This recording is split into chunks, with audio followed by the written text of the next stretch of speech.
Welcome to our panel. My name is Randy Boswell. I'm a longtime journalist who specializes in Canadian politics and history, and I'm now an associate professor of journalism at Carleton University. I am joining you from Ottawa, and I'd like to acknowledge that I am living in the unceded territory of the Algonquin Anishinaabe people, more specifically, a place that is the ancestral and present home of the Algonquins of Pikwakanagan First Nation and the Kitigan-Zibi Anishinaabe. The title of our panel is Indigenous Peoples and the Canadian Historical Narrative.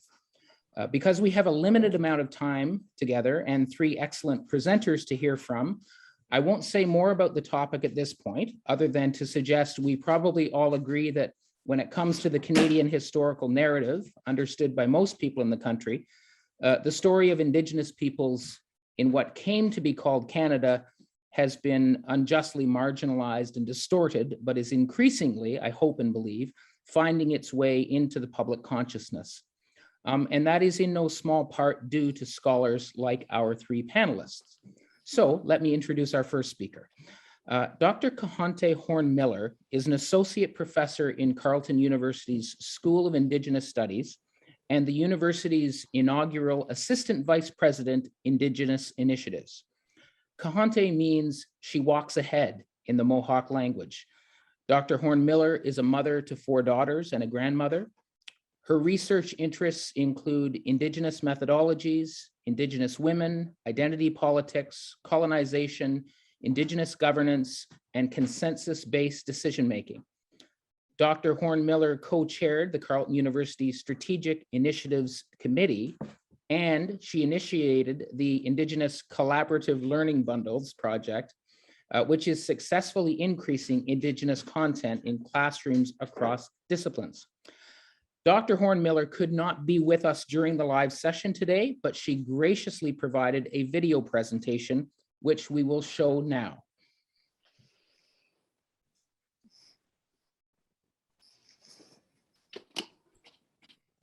I'm an associate professor. Kahente yujats akskare watke ni I ganyak kahaga newanjoto. Wat kanordadun tanazoaguego. My name is Kahente Horn-Miller. I'm an associate professor in the School of Indigenous and Canadian Studies at Carleton University, and I'm an assistant vice president of Indigenous Initiatives. Thank you so much for inviting me to share my thoughts for this important panel on diversity, equity, and engagement in teaching history and social studies. I'm sorry I can't be with you today. I'm having eye surgery, and so I had to record this presentation for you, and I hope you enjoy it. As I was thinking about what does diversity and equity and engagement mean in the educational setting, I draw from my experiences since the release of the Truth and Reconciliation Final Report in 2015.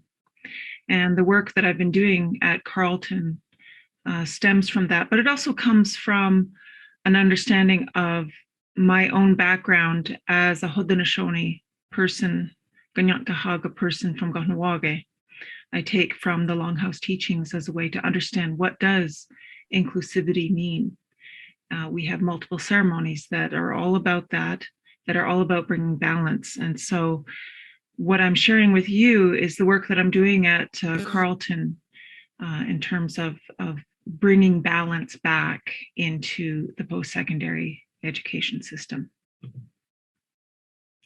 So if we go back to the Murray Sinclair, and what he said was that education has been the tool with which our people, Indigenous people, have been hurt, colonized, and it's been used as a way to remove our identity, remove our culture, remove our languages from our youth and from our people.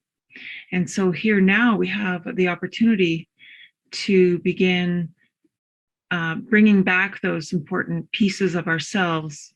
And I think that starts not only in the post-secondary settings, but also at the elementary and high school levels as well, and in the college settings. I think we all have a collective responsibility to do this work. It's tough, it's hard, but it's really important.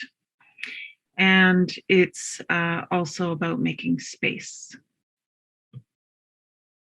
I'd like to share this video with you.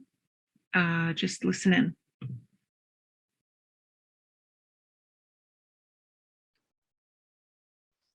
I think the idea of indigenizing university is a very interesting proposition. I'm not sure that it can actually happen.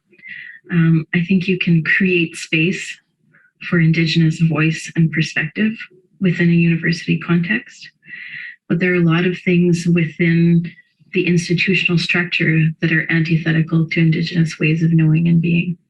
So I think we have to be very careful about the proposition itself, right? The premise that you can indigenize a university. That being said, I think there are a lot of things that we can do to recognize and honor Indigenous perspectives within a university context. But I think that, what applies to, or the answer to that question is similar to what I would say about law. You can bring Indigenous law into a Canadian courtroom. It doesn't mean that Canadian courtroom becomes Indigenous. And your Indigenous law is always going to be subjected to the rules and procedures and substantive law that exists within that context, no matter how flexible or open that context actually is. But if you keep Indigenous law within an Indigenous context, an Indigenous institutional context, which may be a ceremony, which may be a teaching lodge, which may be on the land or in relationships that exist around those laws, you have a better chance, I think, of honoring them. Because process is as important as substance. And if you try and fit within institutions that are not Indigenous, there's a risk of either distorting the Indigenous perspective or way of being, but there's also the risk that if we don't do it and we don't create that space, that some of it will be lost or that it won't be adequately supported outside of that context. So I think it's a very delicate dance that we will have to struggle through and live and disagree on. And that's the essence of Indigenous law. It's the essence of Indigenous governance, is being able to work in the spaces of disagreement and navigate those relationships and renew them and think about what's working and what's not. And personally, in terms of university context, my response would be the same as how do we think about treaty relationships in a modern context, is going back to land and water and learning there and being in those spaces and not being restricted by time and criteria that are institutional constructs, and thinking about how we do things. So if we think about what she's saying, is that the very starting point to inclusivity in the university setting, at least at Carleton, is to create those spaces, create the spaces so that we can begin to have these dialogues, begin to bring Indigenous knowledge into our classrooms. And so with the work that I've been doing has been really to bring knowledge in and open up that space so that our students, our faculty, our staff, our administration can begin to have these conversations and talk about these very difficult things that need to be talked about. So our path to Indigenous initiatives at Carleton has been, at least in the last few years that I've been at Carleton since 2014. And what the first thing we did was we did an Indigenous audit of the university. I was one of 3 co-chairs of the QSIC committee, which consisted of 32 members from different fields in the university, community members, students, faculty, and we all worked together collectively to do consultations, which took place over an 8-month period. In the May of 2020, we released the Kinawagam report, which introduced 41 calls to action that was approved unanimously, first at Senate and then at the Board of Governors. And so this set the stage for building on what had already been started years ago. But we found that it was in bits and pieces all over the university. So this was the way to bring it all together and ask people the questions on where do we go from here. So these calls to action are centered in the larger scope of relationships, what is student support, recruiting and retaining Indigenous students, faculty, and staff, creating Indigenous spaces, so that would be, ceremonial and educational spaces on campus, increasing Indigenous visibility, Indigenous teaching and methods and ways of knowing, creating new positions, embracing the knowledge of knowledge keepers and valuing what they bring to the university setting, as well addressing the issues related to research ethics and engaging with communities, as well as metrics, understanding better who is it that we're serving in this setting. So we had to do this work in order to see that space that we have to engage with. Who are these people? What is going on here? And what are the questions that we need to ask in order to make it a better space for Indigenous students who are coming into Carleton University. Right now, we have ongoing projects we have 2 new administrative positions, my position being one of them, the Assistant Vice President, Indigenous Initiatives. As well, we have a director of the Center for Indigenous Initiatives. And we also established the Anaco Indigenous Research Institute, which is just at the initial stages of getting up and running. We've also, I've been doing a project of collaborative Indigenous learning bundles, which has been directly about embracing and addressing the TRC calls to action on bringing Indigenous knowledge into our classes, as well creating an offsite land base where we plan to do more land-based learning courses. We've done 10 Indigenous hires. We are in the process of renaming buildings to address and ensure that our Indigenous students recognize themselves in the institution and that they are valued, as well creating outdoor teaching and ceremonial spaces. Other universities, as you know, have created large-scale courses. They've done online courses, large-scale online courses. But at Carleton, we've been doing it differently in terms of in the classroom. And this is where I'll take you next, is an understanding of the Collaborative Indigenous Learning Bundles project, which is all about bringing knowledge into the classroom so that both Indigenous and non-Indigenous students can engage in a safe space on the knowledge that comes from our people. So what these are is really about building community and collaboration, and that is built right into the very beginning process where we engage with people that we ask. So this would be Indigenous faculty, knowledge experts on different issues that we engage with to collaborate with us on building bundles on many different topics. And what is important about these is that Indigenous knowledge is brought in through these bundles and it's made relevant to multiple disciplines. So the onus and the work is on the part of the faculty who use these bundles in their classes to build that bridge between the core focus of their course and the content of their course with the Indigenous knowledge that we're presenting. And we do that. We don't leave them to do this on their own. We do this, we assist them all along. And so the knowledge that and the way that we administer these bundles is that we only use them within the institution. They're not allowed to be sold or used outside the institution. They're gifted knowledge meant for our students and our faculty.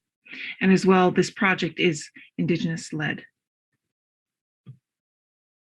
The dish with one spoon graphic that you see on your left of the screen is really the core symbol that represents, I think, best what it is that we're trying to do here. The dish with one spoon wampum belt is a mnemonic device that was used among my people and other people on the Eastern Coast to communicate an understanding when one of our nations would have to go through the other's territory, where we recognize that our people would have to share in the resources that are available, the natural resources, in order to feed and clothe and house ourselves.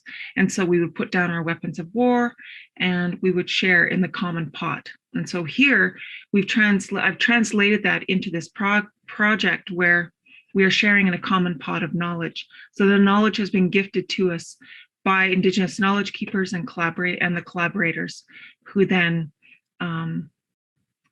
who have participated in the making of these bundles, and then we use these bundles in our courses.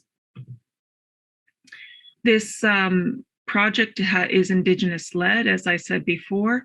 We have Indigenous experts who've worked with me on building these bundles.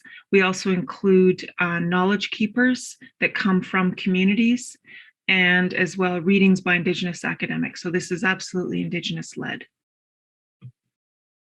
A bundle is really, at its core, a 40-minute lecture, a 30-minute interview with a knowledge keeper.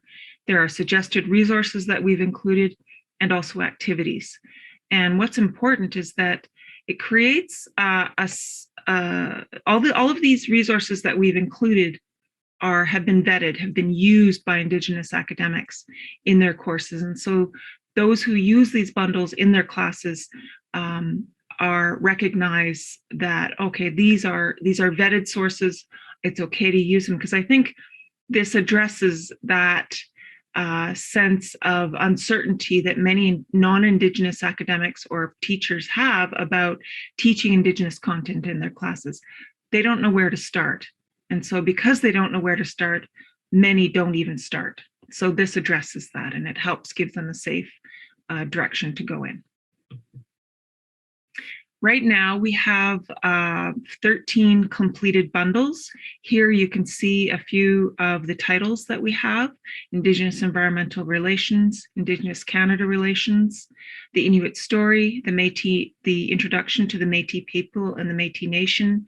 We also have Indigenous Law and Conceptions of Human Rights. So here's a few of them that we've completed, and they're being used widely. Right, since the fall 2020, 38 courses have used them, which reached approximately 2,000 students. In the 2019-2020 academic year, 105 courses used them, and therefore about 4,600 students engaged them. To date, as of today, over 11,000 students have engaged with a bundle in their courses. And so that means that Indigenous knowledge has been brought into their courses, into their classes, and they've worked with the knowledge. There are many courses across disciplines using the bundles. Many, at the beginning asked, well, how do we ensure that, how do we know that Indigenous knowledge is relevant here? Where does it fit in psych? Where does it fit in, film?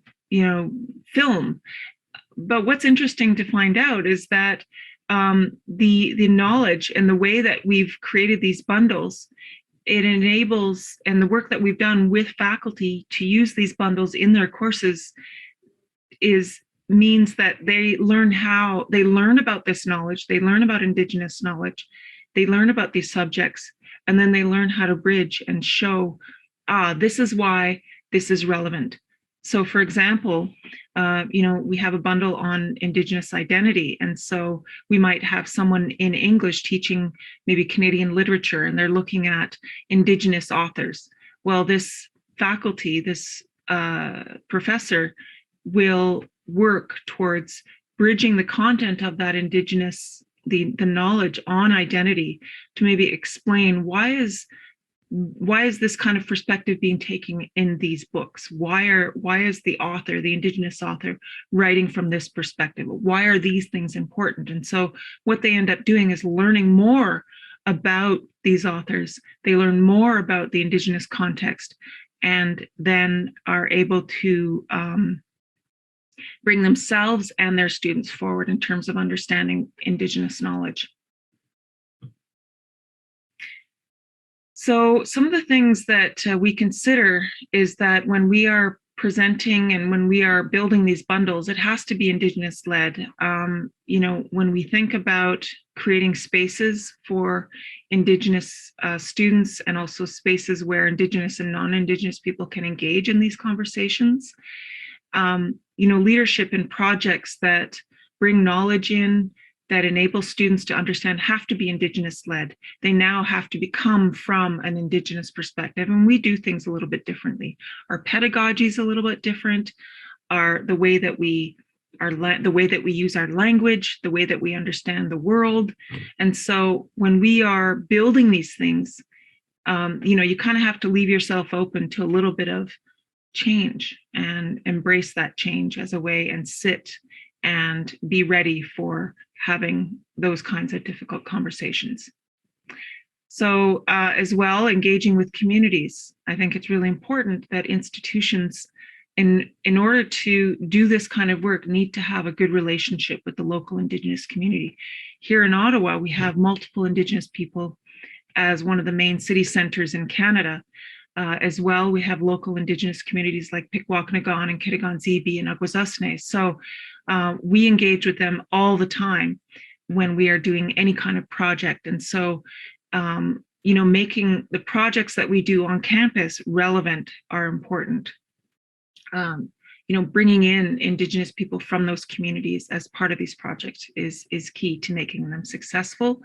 And then also for students, Indigenous students who are coming into our institution, then they see themselves and they reflect on they're able to see better who they are, and see themselves reflected in the spaces that they engage in on campus, the courses that they're taking, the people that they meet. And of course, one of the main things is to reflect on what does it mean to decolonize a class. And I think that's one of the things that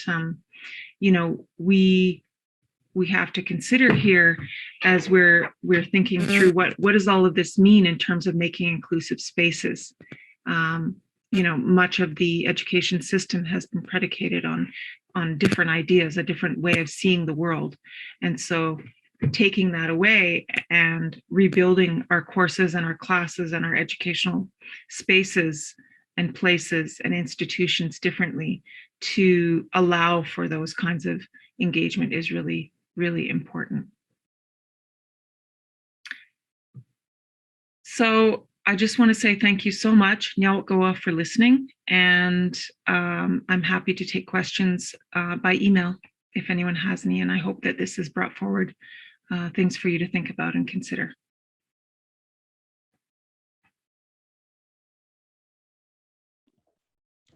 Okay, I wish I had the opportunity to thank Kahente directly, but as she indicated, it sounds like she's happy to take questions by email, and I will provide that email address in the chat box over on the right.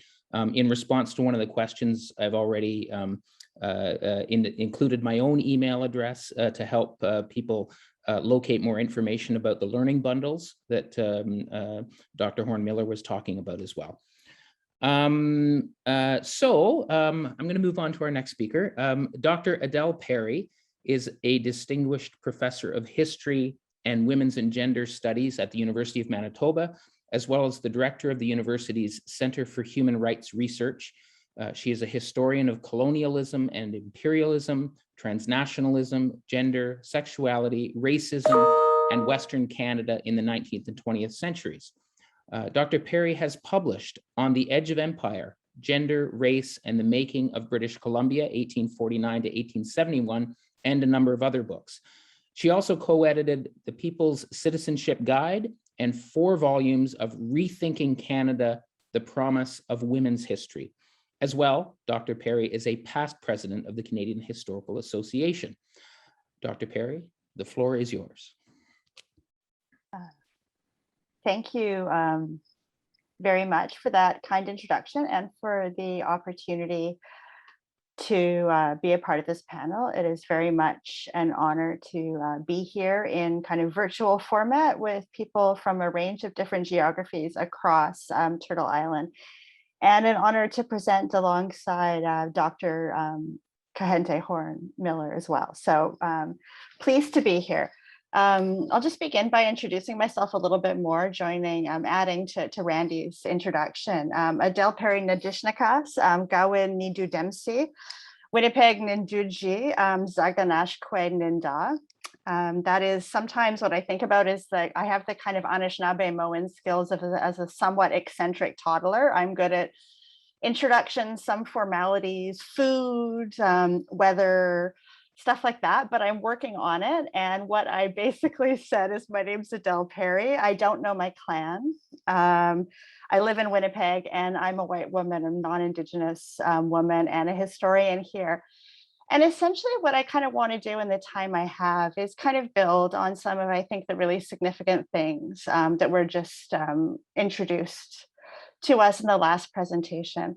And I kind of want to address certain implications of what Dr. Horn-Miller and what Indigenous scholars in general, and Indigenous historians in particular, have been arguing in the past little while, and have been showing all of us, both Indigenous and non-Indigenous peoples, in the past little while. And essentially what I kind of want to talk about is what all of this does to how we understand Canadian history as an aggregate, and how we understand the stories that we tell and that we teach about Canada in a number of time periods, but in particular in the last bit of the 19th and in the 20th and into the 21st century. So essentially kind of what I want us to think about is how we take seriously the kinds of very, I think, kind of deep and provocative challenges that have been levied by Indigenous scholars, thinkers, and activists, and how we use them not simply to introduce a version of Canadian history where we bracket Indigenous experience as something either entirely other, or as what was often described as a dark chapter of one form or another. And in fact, how we use a kind of a genuine engagement with those histories to change how we see the history of Canada as a whole, for both Indigenous peoples and territories, but also for a whole range of non-Indigenous peoples, white folks, but also racialized and other communities who have come to these territories in often unequal and revealing ways. So I'm going to do some slide sharing here. Let's all see if this all works.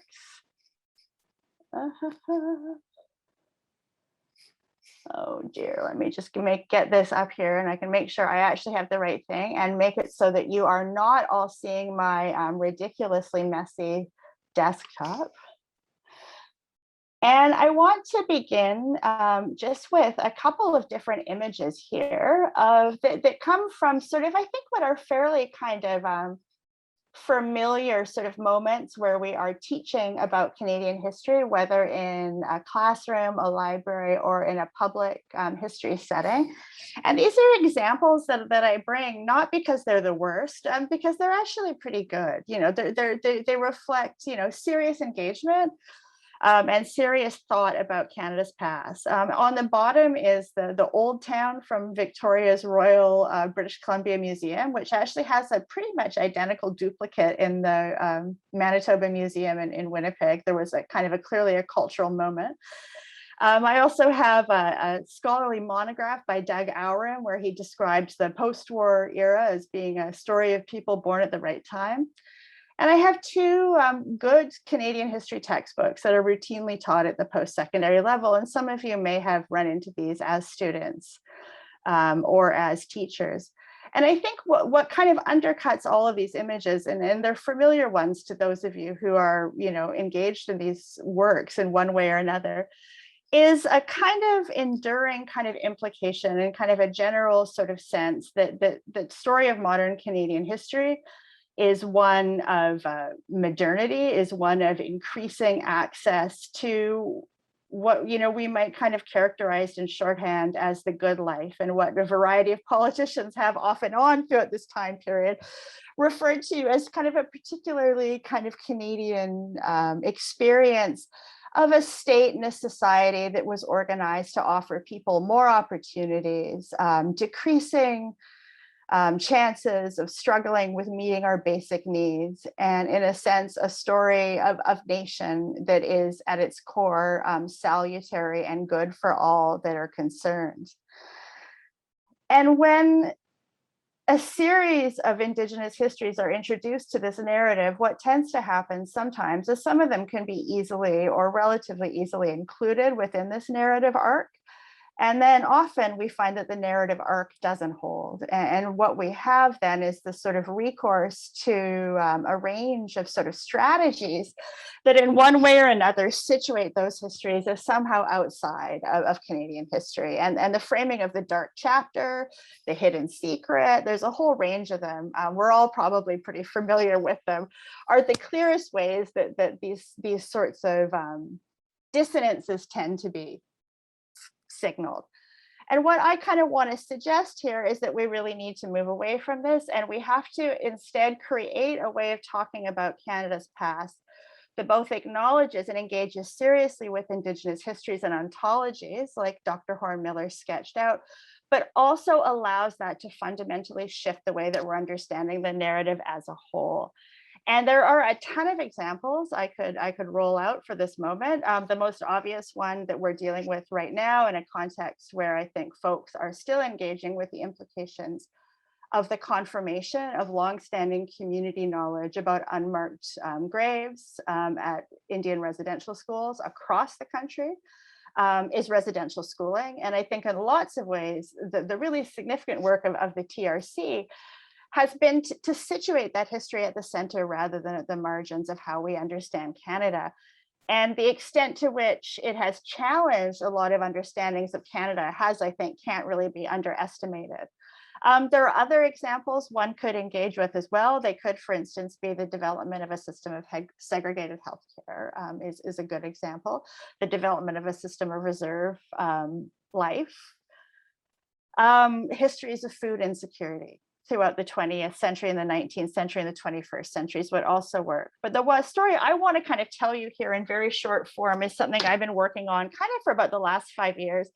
And that has to do with the history of drinking water within the particular context of Winnipeg. So I come to you today from Treaty 1 territory, territories of the Anishinaabe and Innu people in the homeland of the Métis Nation.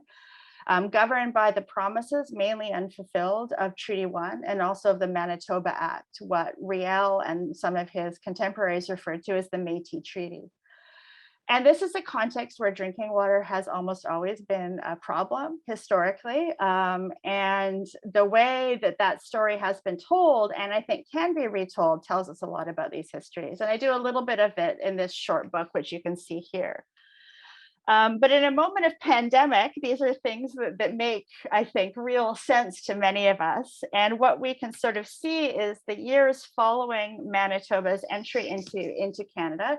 And Manitoba was the only province to enter Canada at a moment of military conflict, to enter Canada in blood. Population growth shifted in the years that followed, but not really in the years that followed shortly after 1870.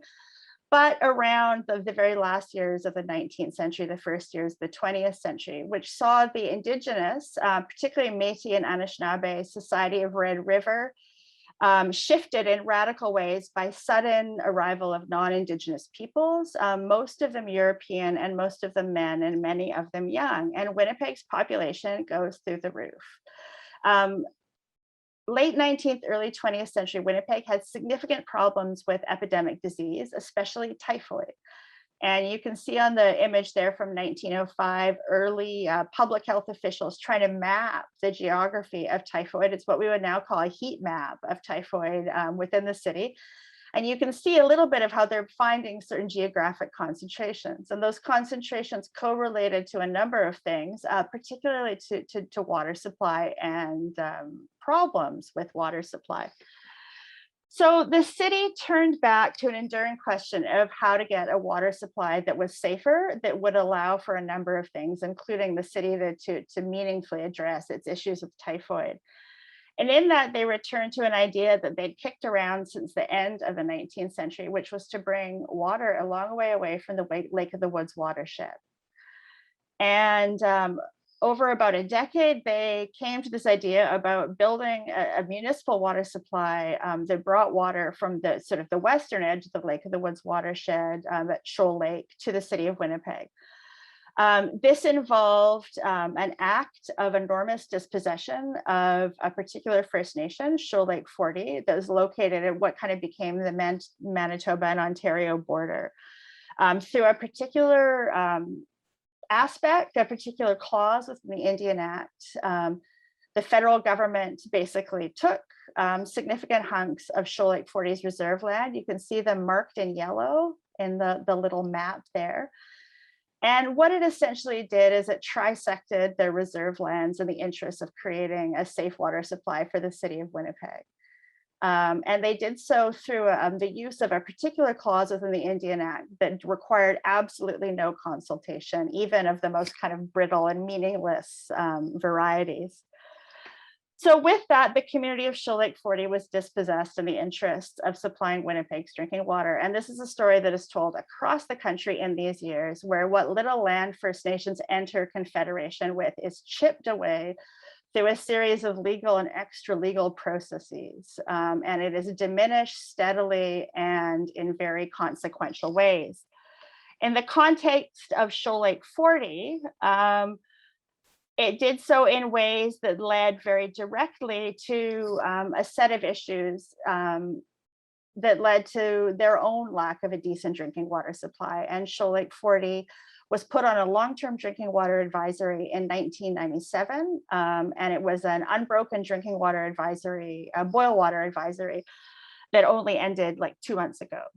And so it's a very kind of tangible example of the way that the story of 20th century Canadian modernity is premised in very direct terms on the loss of Indigenous resources, on the loss of Indigenous life, and on the loss of Indigenous communities. But for all of that, what we see, despite that, is this kind of narrative of a triumphant, of a knowledgeable, of a well-meaning, of a civic-minded Canadian nation that is told around these histories. We can see it in the monuments in the city of Winnipeg, and here are 3 of them that all describe the aqueduct in cheerful terms as a moment of thoughtful and careful public policy. We can see it in histories of Winnipeg that narrate these histories as a moment where the poverty and poor health of urban Winnipeggers was finally taken seriously and addressed by a reticent kind of business elite. And this, I think, really just stands as an example of the way Canadian history is kind of often told kind of more generally, in the ways that these modern histories are narrated as if the stories of Indigenous life and Indigenous loss can be somehow kind of rendered either invisible or somehow inconsequential. And we can see this really starting in the moment. And here I give you a couple of newspaper stories that kind of celebrate the arrival of Shoal Lake water and Winnipeg taps, that celebrate, on the one to the right, a series of related histories that involve the relocation of urban Métis communities within the city of Winnipeg, and in particular, the community of Roostertown, that was dispossessed in the 1950s to make way for the ultimate modern symbol of a shopping mall and a swimming pool and a public high school. And I think in different ways, all of these moments tell us a little bit about the centrality of histories of colonialism and Indigenous people to the making of modern Canada. And I think they suggest in really significant ways how we need to not only include Indigenous knowledge and Indigenous histories, but we also have to sit with those histories, like Professor Kraft urged us to when she was speaking there about questions of Indigenous law. We have to sit with what they mean, not simply for the Indigenous communities they affected so directly, but for the way we tell stories about Canada in general. So when we tell the story of how Winnipeg got a water supply that did not annually give the city typhoid, we also have to tell the story of what happened to Shoal Lake 40. And doing so changes the terms through which we understand the modern nation and what it has meant, and also what it has been built on in its most kind of core and profound ways. So I think I am good for that. I know that we're running short on time and you all have many things to do and places to go, but I'll turn things back to Randy Boswell. And I'm actually going to turn things right back to you probably, because I'm going to invite, we do have a few minutes, and Sure. I think I would love to invite questions to follow from your presentation. Sure. Little hard to ask questions of Dr. Horn-Miller, but we have Dr. Perry, and it would be nice if anyone wanted to toss a question her way. Yeah.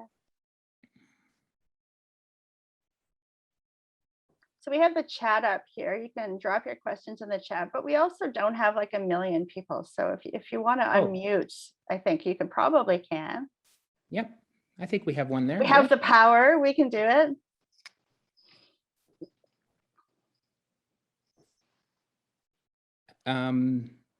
If there's no one asking questions, I don't see any hands up, but weigh in momentarily if you Sure. wish. Oh, Kelly Main has raised their hand. Oh, there we go. Okay, Kelly. Hi, I'm just so thank you. So happy to hear you. Thank you. Yeah, I feel like I need a refund from my history undergrad in the 80s at the University of Toronto. Me too. Yeah, the preeminent scholars kind of ripped me off. And so I've spent about 10 years trying to fill in the gaps from the very generous Indigenous peoples in Southern Ontario. Yeah. But here I am. I want to know more, and I need to read more because my history courses and current whatever kind of courses I'm teaching, everything I'm teaching is changing and shifting so quickly. Sure. Can you recommend not only your wonderful work, but repositories, places I can go as a busy teacher to get? For sure. Yeah, get some. Yeah. Such a great question. I mean, I think it's really interesting. I was thinking like, about my own, and I think like I received a very good kind of social history education at Simon Fraser University as an undergraduate. It was probably very similar in the kind of the late 80s, early 90s.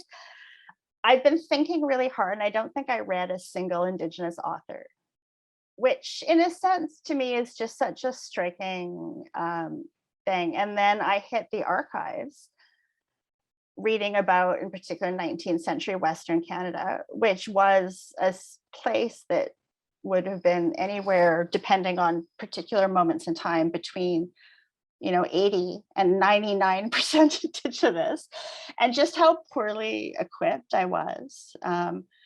So I think about what you said there a lot. And I also think about a context of living in the context of Winnipeg, which is also a profoundly Indigenous city, and which I have, I've lived here for a little over 20 years. And I've been really grateful for what I've learned in this place, but also in these decades. So a couple of things. One thing that's really good resource in general is a really great website, and autocorrect is not helping me here because it's changing my spelling, called Sago Nietzsche. Oh, it's giving me all the wrong spelling here, which is an Indigenous historians collective website. And I'm just going to give you the link because it's not letting me do it in other ways. And Sago Nietzsche it borrows a phrase that was apparently used to act as an introduction in the War of 1812, and it was suggested by Professor Alan Corbière, who's now a Canada Research Chair in History at York University. And it was a combination of Haudenosaunee and Cree, and it was what Indigenous soldiers greeted each other. So it's like hello friend, but it's like kind of a wild combination of Indigenous languages. So Sago Nietzsche, which is spelled Shekon Nietzsche, which is why autocorrect is not helping me here. Adele, we're going to run out of time. I think Okay, it's in the chat there. Sorry about that. Perfect. Okay, I was Okay, going to say, so if you could it's put it a in the chat. really good introduction, I think, to particularly to the really important work that is being done by Indigenous historians in Canada right now. Perfect. Everybody quickly grab that out of the chat before this we evaporate at 4:45, which happens in about a minute.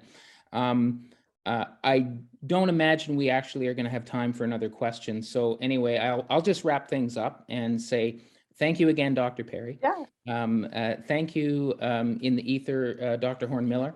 And thank you all for coming here. And please feel free to directly contact us via the emails that we've left behind.